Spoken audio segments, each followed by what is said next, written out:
kelompok 3 terdiri dari yang pertama Agnes Astria Simbolon dengan NIM 4203331009, yang kedua ada Amanda Jevanya Situmeang dengan NIM 4203331008, yang ketiga ada Niki Ari Ersada dengan NIM 4203131074, dan yang terakhir ada Risa Oktavia Pratiwi dengan NIM 4203331004. Baiklah, yang pertama kita akan membahas tentang karakteristik unsur boron dan senyawanya. Baiklah, yang pertama di sini kita akan membahas mengenai karakteristik unsur boron dan juga senyawanya. Senyawa dari boron yang paling banyak dikenal yaitu boraks. Boraks adalah senyawa kimia turunan dari logam berat boron atau juga disebut B. Boraks ini merupakan antiseptik dan pembunuh kuman. Pada bahan ini banyak digunakan sebagai bahan anti jamur, pengawet kayu, dan juga antiseptik pada kosmetik. Asam borat atau boraks atau juga disebut dengan borik asid itu merupakan zat pengawet berbahaya yang tidak diizinkan digunakan sebagai campuran bahan makanan. Boraks ini adalah senyawa kimia dengan rumus Na2B4O7 yang memiliki ciri-ciri berbentuk kristal putih, tidak berbau, dan stabil pada suhu dan tekanan yang normal. Dalam air, boraks berubah menjadi natrium hidroksida dan asam borat. Boraks ini juga bisa didapatkan dalam bentuk padat atau cair. Baik boraks maupun asam borat memiliki sifat antiseptik dan biasa digunakan oleh industri farmasi sebagai ramuan obat. Misalnya dalam salep, bedak, larutan kompres, obat oles mulut, dan juga obat pencuci mata. Selain itu, boraks juga digunakan sebagai bahan solder, pembuatan gelas, bahan pembersih atau pelicin porselin, pengawet kayu, dan juga antiseptik kayu. Walaupun dilarang penggunaannya, boraks masih juga digunakan sebagai bahan tambahan pada makanan. Tujuan penambahan boraks ini yaitu untuk menghambat pertumbuhan mikroorganisme. Dengan demikian, makanan dapat dijaga tetap segar dan tahan lama untuk disimpan. Dan adapun penentuan struktur boraks secara kristalografik menunjukkan bahwa di dalam boraks terdapat anion tetraborat dengan ikatan BOB yang dapat dipecahkan dan diproton oleh asam H2SO4 pekat hingga dihasilkan asam borat H3BO3 yang membentuk kesetimbangan dengan basanya BOH3.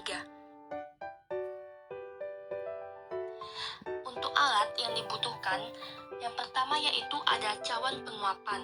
Kemudian kita juga membutuhkan batang pengaduk, pembakar spiritus, spatula, kaca arloji, penjepit tabung, pipet tetes, neraca analitik, gelas ukur, dan yang terakhir mancis. Untuk bahan yang dibutuhkan yaitu yang pertama natrium tetraborat, dan yang kedua etana, kemudian asam sulfat atau H2SO4, dan kobalt 2 sulfat, kalsium fluorida, sampel bakso, dan juga sampel mie kuning. Untuk melakukan uji nyala senyawa boraks, prosedur kerja yang pertama yaitu memasukkan 1,3 gram boraks ditambah dengan 3 ml H2SO4 dan juga ditambahkan dengan 7 ml etanol dalam cawan penguapan. Kemudian yang kedua, diaduk campuran tersebut sampai merata dan dipanaskan. Dan setelah itu kita amati warna nyala yang terjadi. Setelah kita amati warna nyala yang terjadi menghasilkan warna nyala api berwarna hijau yang terdapat pada sampel bakso. Sedangkan pada sampel mie kuning, warna nyala api menghasilkan berwarna merah karena pada sampel bercampur bahan makanan yang lain. Kemudian yang kedua pada uji reaktivitas senyawa boraks. Yang pertama, ditambahkan 0,5 gram boraks ke dalam cawan penguapan dan dipanaskan. Kemudian ditambahkan 0,2 gram COSO4 6H2O dan dipanaskan kembali. Setelah itu, kita amati hasilnya. Setelah diamati, Uji reaktivitas senyawa boraks ini menghasilkan warna ungu. Ini berarti menandakan bahwa mengandung boraks. Karakteristik unsur nitrogen dan senyawanya.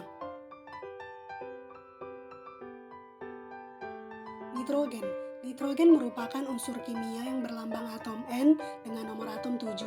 Umumnya, nitrogen terdapat di alam sebagai gas tak berwarna, tak berbau, serta tak berasa. Nitrogen mempunyai rumus molekul N2, merupakan gas diatomik. Banyak senyawa nitrogen dijumpai di kawasan industri dan laboratorium, seperti amonia, garam amonium, asam nitrat, dan lain-lain. Alat dan bahan yang diperlukan yaitu alatnya rak tabung reaksi, buah tabung reaksi, penjepit tabung, spatula, batang pengaduk, beker gelas, corong kaca, gelas ukur, pipet tetes, serta bunsen. Adapun bahan yang diperlukan asam nitrat, aluminium, natrium hidroksida, tembaga, kalium nitrat, tembaga 2 nitrat, asam sulfat, natrium nitrat, kalium iodida, kalium permanganat, dan lakmus merah. Uji reaktivitas asam nitrat. Pada tabung pertama dimasukkan 5 ml HNO3 7 molar ditambah 3 keping tembaga dalam tabung reaksi. Lalu diperiksa gas yang terbentuk menggunakan kertas lakmus merah. Hasil yang didapatkan warna larutan berwarna biru, gas berwarna kuning kecoklatan, dan kertas lakmus merah tetap atau tidak berubah. Pada tabung 2 dimasukkan 5 ml HNO3 7 molar ditambah 1 spatula AL ditambah 5 ml NaOH, kemudian dipanaskan, lalu diperiksa gas yang terbentuk dengan lakmus merah. Hasil yang didapatkan adalah larutan berwarna abu-abu dan gelembung gas berwarna kuning kecoklatan, serta kertas lakmus merah tetap atau tidak berubah. Uji reaktivitas garam nitrat. Pada tabung pertama, dimasukkan 1 spatula KNO3 ke dalam tabung reaksi dan dipanaskan. Kemudian diperiksa gas menggunakan kertas lakmus merah. Hasil yang didapatkan, larutan menjadi cair, warna bening, gas tidak berwarna, serta warna lakmus merah tetap. Pada tabung 2 dimasukkan 1 spatula CuNO3 2 kali ke dalam tabung reaksi dan dipanaskan. Lalu diperiksa gas yang terbentuk menggunakan kertas lakmus merah. Hasil yang didapatkan, padatan biru setelah dipanaskan menjadi gas berwarna kuning kecoklatan. Warna lakmus merah tetap atau tidak berubah. Uji reaktivitas asam dan garam nitrit. Pada tabung pertama dimasukkan 10 ml H2SO4, kemudian didinginkan ditambah 1 gram NaNO3. Hasilnya larutan berwarna bening. Pada tabung 2 dimasukkan 10 ml H2SO4 ditambah 1 gram NaNO3 ditambah 1 spatula KI. Hasilnya larutan berwarna putih bening. Pada tabung 3 dimasukkan 10 ml H2SO4 ditambah 1 gram NaNO3 ditambah 3 tetes KMNO4. Hasilnya larutan berwarna ungu. Selanjutnya, karakteristik unsur belerang dan senyawanya. Sifat-sifat unsur belerang ada dua. Yang pertama, belerang atau sulfur merupakan unsur non-logam yang dalam bentuk padatnya berwarna kuning, rapuh, dan tak berasa serta tak berbau. Yang kedua, semua bentuk belerang tidak larut dalam air, tetapi dalam bentuk kristal atau padatan. Belerang dapat larut dalam karbon disulfida atau CS2. Beberapa kegunaan unsur belerang dalam berbagai bidang kehidupan. Yang pertama, belerang digunakan untuk membuat beberapa senyawa penting dalam industri, seperti asam sulfat, asam sulfit, belerang dioksida, dan lain sebagainya. Yang kedua, asam sulfat atau H2SO4 digunakan untuk berbagai keperluan seperti pembersih logam, bahan baku industri, dan sebagai cairan pengisi akumulator. Yang ketiga, digunakan dalam bidang kedokteran sebagai obat sulfa. Yang keempat, digunakan dalam industri korek api, vulkanisasi karet, obat celup, dan bubuk mesiu atau bahan peledak. Yang kelima, dicampur dengan kapur, digunakan sebagai fungsida. Yang keenam, senyawa garam natrium tiosulfat atau N2S2O3 5H2O yang sering disebut HIPO digunakan dalam fotografi. Yang ketujuh, digunakan untuk pembuatan kertas sulfit dan kertas lainnya. Yang kedelapan, untuk mensterilkan alat pengasap. Dan yang terakhir, untuk memutihkan buah kering.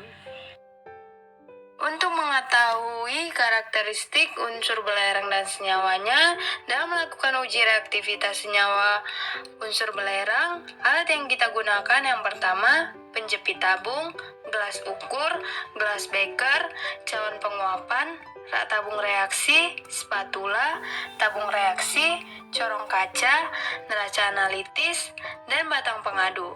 Bahan yang kita gunakan yang pertama, belerang, asbes, besi sulfida, tembaga, timbal asetat, barium klorida, asam sulfat, kalium dikromat, natrium tiosulfat, aquades, parafin, serta kertas lakmus merah. Prosedur kerja untuk uji reaktivitas senyawa asam sulfida H2S. Uji coba yang pertama, dimasukkan 5 ml parafin ke dalam tabung reaksi, ditambahkan 1 sendok spatula belerang, ditambahkan sepotong asbes ke dalam tabung reaksi. Setelah itu dipanaskan. Untuk memeriksa gas yang terbentuk dalam tabung reaksi tersebut, kita gunakan kertas saring yang telah ditetesi larutan PbCH3COO2. Setelah kita melakukan uji coba, kita mendapatkan hasilnya bahwa larutan PbCH3COO2 yang telah ditetesi ke dalam kertas saring berubah warna menjadi berwarna hitam. Uji coba yang kedua, dimasukkan 3 butir FeS ke dalam tabung reaksi yang berisi 10 ml HCl 2 mol. Untuk mengetahui gas yang terbentuk juga, kita menggunakan kertas saring yang telah ditetesi larutan PbCH3COOH2 ini. Setelah melakukan uji coba, kita mendapatkan hasilnya bahwa kertas saring berwarna kecoklatan kehitaman. Prosedur kerja uji reaktivitas senyawa asam sulfat. Yang pertama, 5 ml H2SO4 2 mol dimasukkan ke dalam tabung reaksi, ditambahkan 1 keping logam Cu. Setelah itu dipanaskan. Untuk memeriksa gas yang terbentuk dalam tabung reaksi tersebut, kita tutup mulut tabung reaksi tersebut dengan menggunakan kertas saring yang telah dibasahi K2CR2O7. Setelah itu, kita mendapatkan hasilnya bahwa gelembung gas dan pengendapan terdapat di dalam tabung reaksi tersebut. Setelah itu, uji yang kedua yaitu dilarutkan Na2S2O3 dalam 10 ml air dan ditambahkan 10 ml HCl dan ditambahkan 1 ml BaCl2. Disaring endapan yang terbentuk, ditampung filtratnya.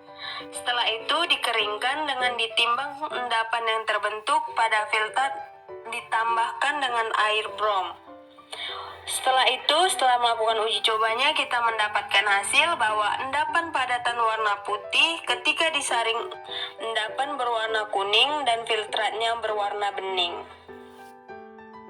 Demikian video pembelajaran tentang boron, nitrogen, dan sulfur dari kelompok 3. Bila ada kesalahan, mohon maaf. Sampai jumpa.